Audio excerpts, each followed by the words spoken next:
হজের পর প্রতি বছর শয়তানের স্তম্ভে ছোড়া কোটি কোটি পাথর কোথায় যায়? এবার প্রশ্ন উঠেছে তা নিয়ে। দর্শক, হজের একটি আনুষ্ঠানিকতা হচ্ছে শয়তানকে পাথর ছোড়া। হাজিরা হজ করতে গেলে শয়তানকে যে পাথর ছোড়েন, সেই পাথরগুলো আসে কোথা থেকে আর কোথায় বা চলে যায়? প্রতিদিন লক্ষ লক্ষ হাজি সেখানে পাথর নিক্ষেপ করেন, কিন্তু এত পরিমাণ পাথর সেখানে জমে থাকে না, সেগুলো চলে যায় অন্য কোথাও। কিন্তু সেগুলো কোথায় যায় তা নিয়ে এবার উঠেছে প্রশ্ন। দর্শক, হজের অন্যতম একটি আমল হচ্ছে জামরায় শয়তানকে পাথর নিক্ষেপ। শয়তানের 3টি স্তম্ভে 21টি নুড়ি পাথর নিক্ষেপ করা হয়। চলতি বছরে 18 লাখ মুসলিম সেখানে নিক্ষেপ করেছেন প্রায় 10 কোটির বেশি নুড়ি পাথর। প্রতি বছর হাজিরা যেসব পাথর নিক্ষেপ করেন সেগুলো কোথা থেকে আসে আর হজের পরই বা কোথায় যায়, এই বিষয়টি নিয়ে রয়েছে নানা জল্পনা কল্পনা। হজের প্রধান অংশ ও দোয়া আদায়ের স্থান হিসেবে পরিচিত মহানবী হযরত মুহাম্মদ সাল্লাল্লাহু আলাইহি ওয়াসাল্লামের বিদায় ভাষণের স্মৃতি বিজড়িত আরাফাতের প্রান্তরে ছিলেন হাজিরা। সারাদিন আরাফাতের ময়দানে দোয়া দরুদ ও জিকিরে ব্যস্ত থাকার পরে এরপরে শয়তানকে মারার জন্য সেখান থেকে প্রত্যেক হাজি ছোট আকারে 21টি পাথর সংগ্রহ করে। মুজদালিফায় ফজরের নামাজ আদায়ের পর হাজিরা কেউ হেঁটে, কেউ বাসে বা ট্রাকে চড়ে মিনায় ফেরেন। মিনায় আরও 2 দিন অবস্থান করে হাজিরা পর্যায়ক্রমে ছোট, মাঝারি ও বড় শয়তানকে 3 দফায় 7টি করে পাথর মারেন।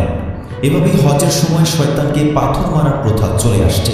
কিন্তু এখন প্রশ্ন হচ্ছে, শয়তানকে নিক্ষেপ করা সেই পাথরগুলো আসে কোথা থেকে আর যায় কোথায়? মূলত তাবুর শহর মিনা থেকেই হাজিরা জামারত ব্রিজে যান শয়তানের প্রতীকী স্তম্ভে পাথর নিক্ষেপের উদ্দেশ্যে। তারা যে পাথরগুলো ছুঁড়ে মারেন তার মোট ওজন দাঁড়ায় 1000 টন। হজ শেষে এসব পাথর আবার ফিরে যায় সরকারি গোডাউনে। শুনতে সহজ মনে হলেও সম্পূর্ণ প্রক্রিয়াটি বেশ জটিল। মিনা থেকে জামারাত ব্রিজে যাওয়ার পথে অবস্থিত পাথর নিক্ষেপের 3টি স্তম্ভ। পিলারগুলোর চারপাশের ফাঁকা স্থান দিয়ে নিচে পড়ে হাজিদের নিক্ষেপকৃত পাথর। 4তলা ব্রিজের প্রতিটি তলায় রয়েছে স্বয়ংক্রিয় মেশিন। এ নিয়ে কিদানা ডেভেলপমেন্ট কোম্পানির মুখপাত্র আহমেদ আল সুবহি বলেন, পাথর সংগ্রহ থেকে শুরু করে পরিষ্কার করার সম্পূর্ণ কার্যক্রমই চলে ইলেকট্রনিক পদ্ধতিতে। নুড়ি পাথরগুলো ধুয়ে, শুকিয়ে রিসাইকেল করা হয়। পরের হজে ব্যবহারের জন্য প্যাকেট করে পাঠানো হয় গোডাউনে। সাধারণত হাজিরা জামানত অঞ্চল ছেড়ে যাওয়ার পরেই করা হয়ে থাকে নিক্ষেপিত কঙ্কর সরানোর কাজ। কনভেয়ার বেল্টের মাধ্যমে নুড়ি পাথর জমা হয় 5তলা বিশিষ্ট বেসমেন্ট ফ্লোরে। সেখানে রয়েছে পাথর বাছাইয়ের অত্যাধুনিক সেন্সর।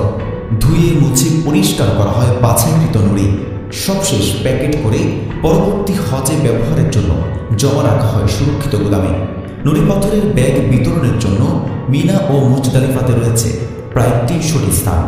এবার হজ মৌসুমে সরবরাহ করা হয় 83,411 বস্তা নুড়ি। দক্ষ ব্যবস্থাপনার ফলে হাজিরা সব সময় হাতের কাছেই পেয়ে যান প্রয়োজনীয় পাথর।